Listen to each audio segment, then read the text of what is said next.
जय श्री राम। रामचरितमानस गान का आज का प्रसंग बड़ा ही अद्भुत है और ये प्रसंग शोक को दूर करने वाला है। आज इस प्रसंग में हम तारा के विलाप का वर्णन करने जा रहे हैं। बाली की मृत्यु के बाद में सबसे ज्यादा क्रंदन कर रही थी तारा, उसकी पत्नी। गोस्वामी जी लिखते हैं, तारा बिकल देखी रघुराया, दीन ज्ञान हरे लीनी माया। छित जल पावक गगन समीरा, पंचरचित अति अधम शरीरा। जब तारा बहुत ही क्रंदन करने लगी, बहुत ही ज्यादा विलाप करने लगी, तो प्रभु श्री राम उसको ज्ञान देते हैं कि हे तारा, तू इस नश्वर शरीर के लिए इतना शोक क्यों कर रही है? और जो शरीर जो तेरे सामने पड़ा है, जिसके लिए तू रो रही है, ये तो बड़ा ही अधम है और इसको हमने 5 तत्वों से निर्माण किया है, पृथ्वी, जल, आकाश, वायु और अग्नि। और अब ये शरीर इसमें वापस विलीन हो जाएगा और इसको तो एक ना एक दिन विलीन होना ही था। तो शोक मत कर, और इसके अंदर जो जीव है वो तो नित्य है और वो तो कभी इस शरीर में, कभी उस शरीर में, और परम धाम को स्वयं मेरा अंश होता है और अंत में मुझ में विलीन हो जाता है। तो इस प्रकार के ज्ञान से जो तारा बहुत ज़्यादा क्रंदन कर रही थी, बहुत ज़्यादा विलाप कर रही थी, उसको कुछ ज्ञान प्राप्त हो जाता है। और तारा उस शरीर के लिए क्यों रो रही थी? क्योंकि वो उसका पति था। तो तारा का रोने का कारण बाली नहीं था। बाली का जो रिश्ता था उसके साथ पति का, उस रिश्ते के कारण रो रही थी। तो हम इस संसार में जब हमको कोई छोड़कर जाता है तो हम उस जीव के लिए नहीं रोते हैं, हम रोते हैं जो हमारा उससे रिश्ता था, इस कारण से हम रोते हैं। और यदि तारा की शादी बाली से न होकर सुग्रीव से हो जाती तो सुग्रीव के लिए विलाप करती, राम या लक्ष्मण से हो जाती तो उसके लिए विलाप करती। तो तारा बाली के लिए विलाप नहीं कर रही, उस जीव से विलाप कर रही है जो उसका पति था, जो यहाँ पर संसार में आकर उसका रिश्ता हो गया था। तो सबसे अच्छा तरीका यही है कि इस संसार में हम आते हैं, यदि शोक में ना पड़ें, तो इसका सबसे अच्छा उदाहरण है कि हम अपने रिश्ते ना बनाएं। देखिए, वायु का एक आचरण होता है, वो एक स्थान पर नहीं ठहरती है। इसी तरह से हमारी जो आत्मा होती है, वो अगर शरीर छोड़ दे तो दिव्य हो जाती है, वो कभी रुक नहीं सकती, वायु के समान बहती रहती है। और जब शरीर में जाती है तो एक स्थान पर रुक जाती है और रुकने के कारण ही उसके रिश्ते बनते हैं और रिश्ते के कारण शोक उत्पन्न होता है। आपने देखा होगा, साधु संत सब एक दिन से ज़्यादा कहीं रुकते नहीं हैं, और हद हो जाए कुछ काम हो तो 3 दिन, ये नियम है। और वो चाहते हैं कि इन रिश्तों से हम जिनको छोड़कर आए हैं ज़्यादा दिनों तक रुके, तो फिर यहाँ वहाँ कहीं ना कहीं रिश्ते बन जाएंगे और फिर हम उसी साधु बनने का कोई मतलब नहीं रह जाएगा। और वायु देखिए, वायु और आत्मा दोनों चलायमान है, कभी रुकती नहीं है। कभी कभी देखा होगा, यदि वायु एक साथ एक स्थान पर इकट्ठी हो जाएं, कई वायु चारों तरफ से, तो वहाँ बवंडर उठ जाता है, तूफान खड़ा हो जाता है। ऐसे ही कई आत्माएं एक परिवार में जन्म ले लें, यानी परिवार के 5-7 सदस्यों में कोई आत्मा हो, तो उस परिवार में भी झगड़े शुरू हो जाते हैं, मारकाट शुरू हो जाती है। तो जब हम परिवार में रहते हैं तो हमको क्या करना चाहिए?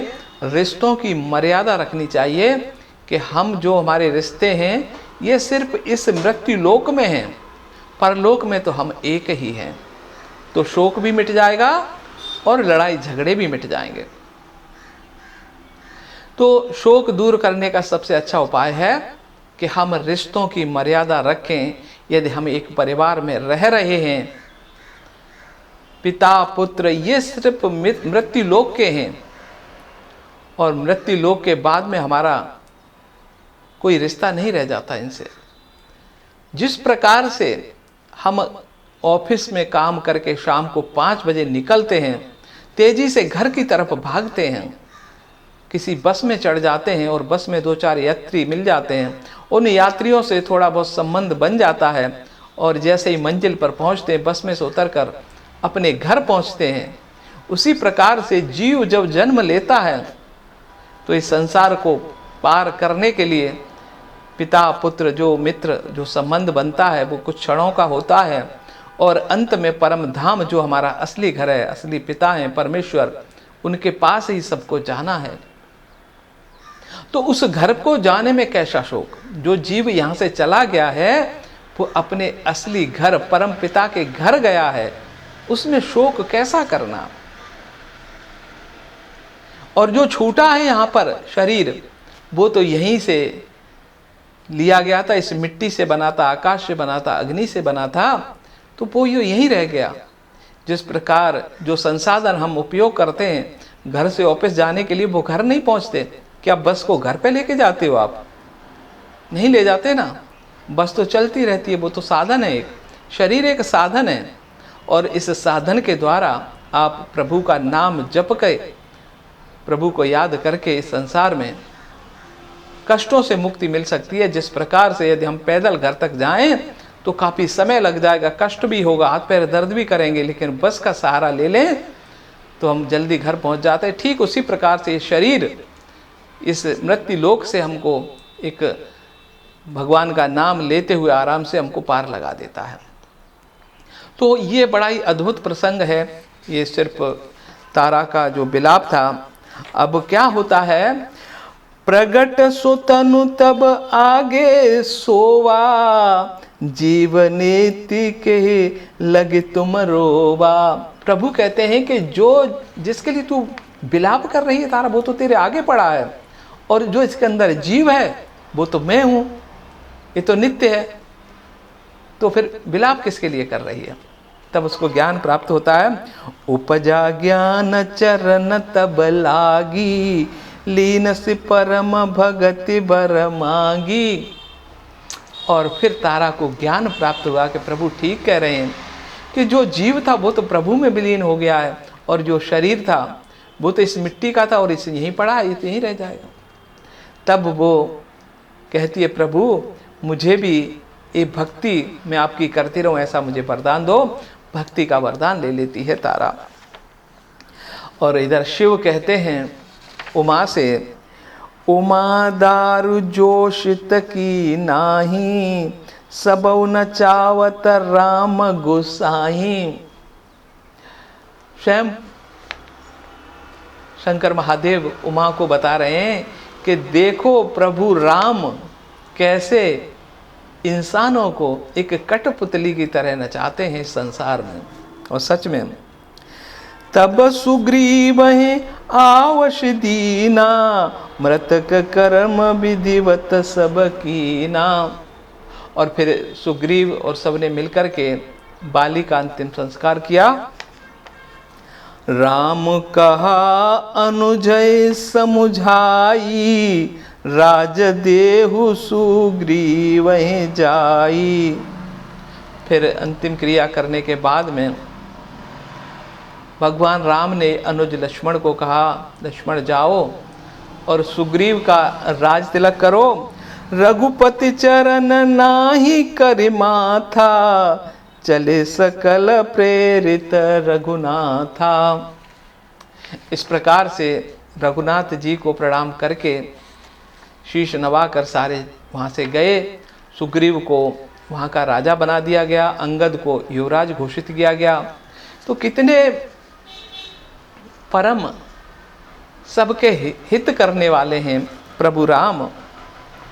फिर लक्ष्मण तुरत बुलाए पुरिजन विप्र समाज, राजु दीन सुग्रीव हैं कह अंगद यबुराज।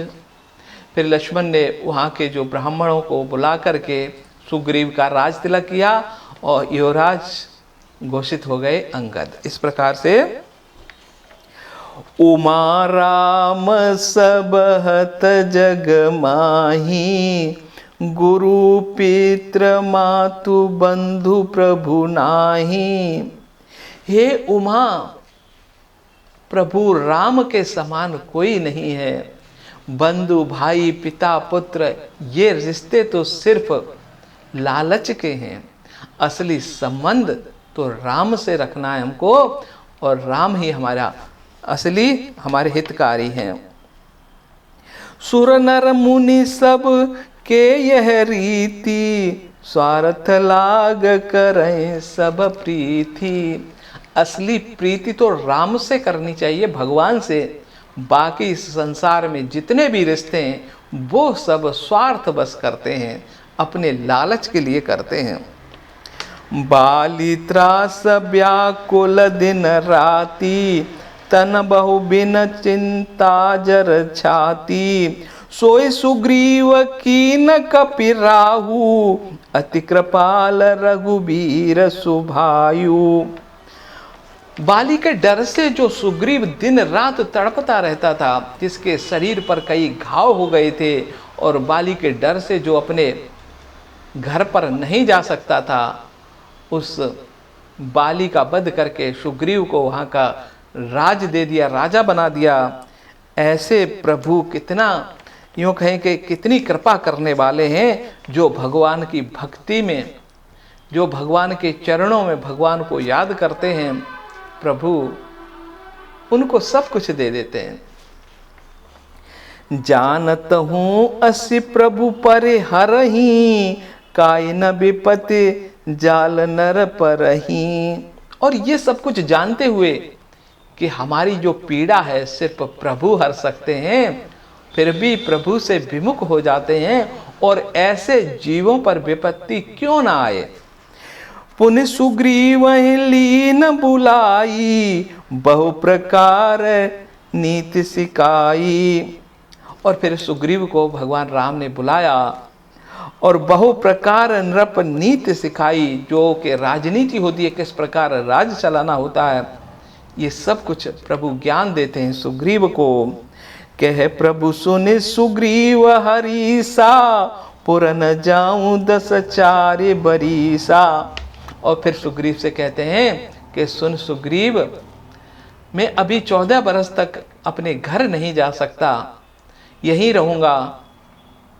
तुम मेरे काम का ध्यान रखना, जो मैंने तुमको काम सौंपा है सीता को खोजने का।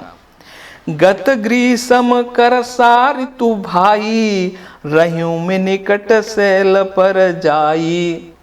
अब गर्मियों का दिन बीत चुका है और बारिश का समय आ चुका है, इसलिए मैं पास के ही पर्वत पर जा कर के रहूँगा, और तुम बस मेरे काम जो हमारा जो काम है उसका ध्यान रखना, और जितने भी भालू बंदर तुम्हारी सेना है सीता की खोज में वो लगा दो, कि जल्दी से जल्दी सीता की खोज करके उसको सीता को खोजना है।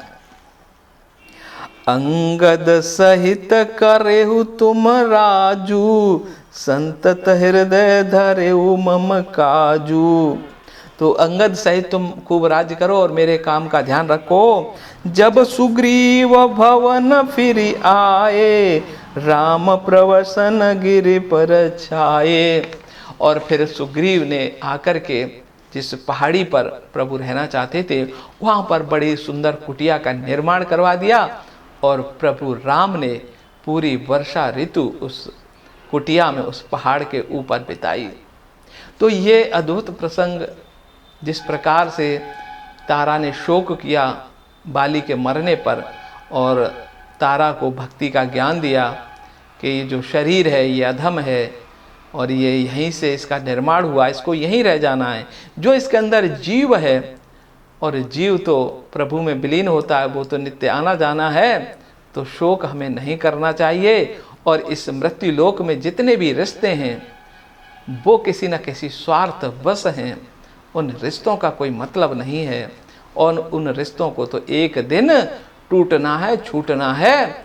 तो जब हम मृत्यु लोक में आए तो ये ध्यान रखें, किसी से इतनी प्रीति ना लगा लें कि हम जब यहाँ से जाएं तो उसके प्रति हमारी आसक्ति हो जाए, उसमें जाने से हमको उसके मन में शोक उत्पन्न हो। तो ऐसे ही अनेक प्रसंग मैं आपके लिए लेकर आता रहूँगा। और यदि आप हमारे चैनल से जुड़ेंगे, सहयोग मिलेगा, प्रोत्साहन मिलेगा और अच्छी कोशिश करूँगा कि और मैं अच्छे प्रसंगों के साथ आपके सामने अनेकों प्रसंग रामचरितमानस के प्रस्तुत करता रहूं। आपका आशीर्वाद चाहिए। कल फिर आऊँगा मैं सुबह 5 बजे आपके सामने। तब तक अपने दोस्त आरजे श्यामवीर सिंह को दीजिए अनुमति। जय श्री राम।